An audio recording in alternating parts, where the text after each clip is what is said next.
And yeah, man, I'm not giving up hope on D'Angelo Russell. I think he's a great Oh no, basketball player, and I just think he just needs to get more comfortable with this offense. Like we forget, dude, he didn't play many games with us last year. no. This group is so new to each other. Right when they were starting to hit their stride, because they got about 14 games last year without Cat again. So this is kind of like the same Yeah, situation, and they got 14 games, and then COVID hit, and they weren't able to play. Like people don't understand, they weren't able to practice with each other. It was banned. They could not be in the same gym, could not have team activities. So this is like a continuation of that, but starting all over again. So I think for D'Lo, it's a little tough because he doesn't know his players' tendencies completely yet. He's still connecting with them, and D'Lo's gonna turn it back on. I think he's gonna still this year score 23 points per game. I think he's gonna be absolutely fine. It's just finding his shot right now. If he could get a couple more, like, because whenever he has an open three, I've been noticing he usually knocks it down. yeah, But whenever he's contested, it's just it looks like he just hasn't found his contested shot yet, and that's the shots he takes. And I mean it. See, the thing is with D'Lo, he doesn't shoot free throws, so that's a little. It's people can limit your game if you don't. That's just a whole nother aspect of your game. They can completely shut down if you're not taking it to the rack hard enough. And I yeah. think but I mean it's who he is. You can't expect him to completely change his game. I mean, And like it would be nice if he could make it to the free throw line a little bit more, but we know who he is. He's not a guy who's gonna try to draw a couple fouls, but he's not gonna go to the free throw line a ton. yeah, and that's another. Yeah, so how many?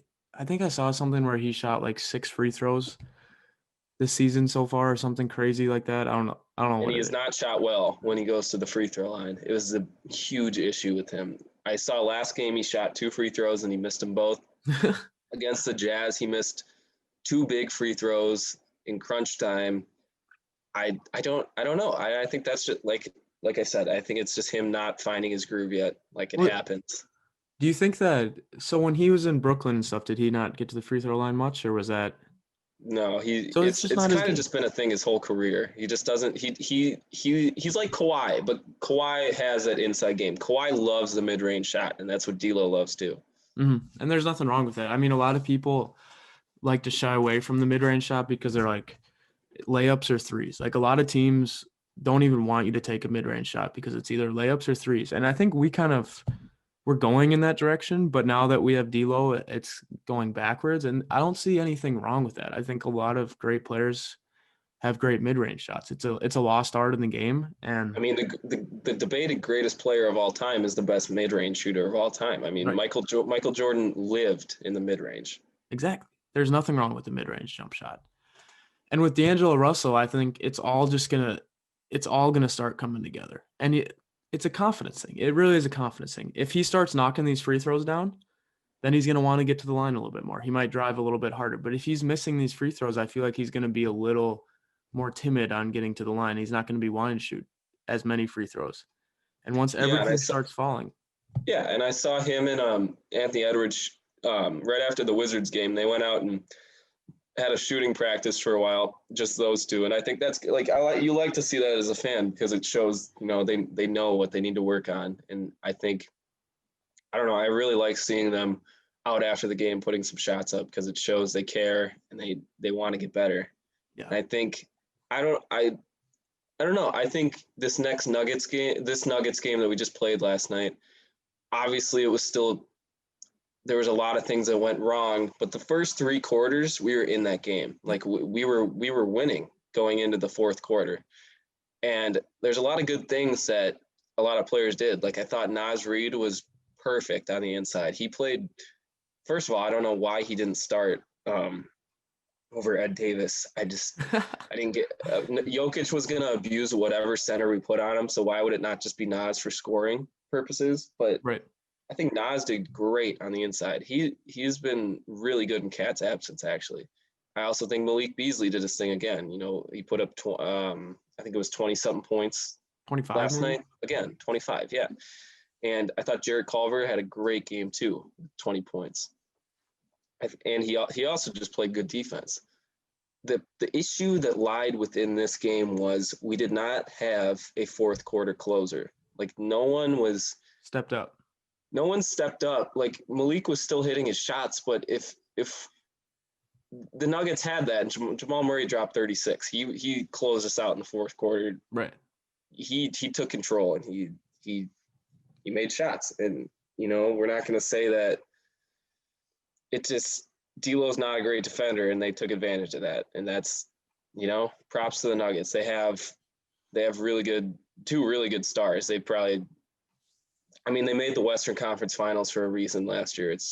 They're a great team, but honestly, the way the third quarter went, we outscored them by I think 9 in the third quarter. We had the momentum going into the fourth quarter, and I would have really liked to see us win that game because I thought everything was coming together in that third quarter. I thought this is the point where the season turns around, and then a lot of the same stuff happened. We gave them easy shots. We let them back cut us and played soft off the ball. Our offense looked stagnant. A lot of the same stuff happened. It was just disappointing. Yeah. So I saw a quote by D'Angelo Russell. He said that it was a really weird quote. I'm not gonna lie. He said we have to have good, something about before we can win games, we have to get good at losing games or something weird. And how he said that few games before those are bad losses, but this loss to the Nuggets, that was a good loss. You can pull a lot of positives out of that game. Yeah.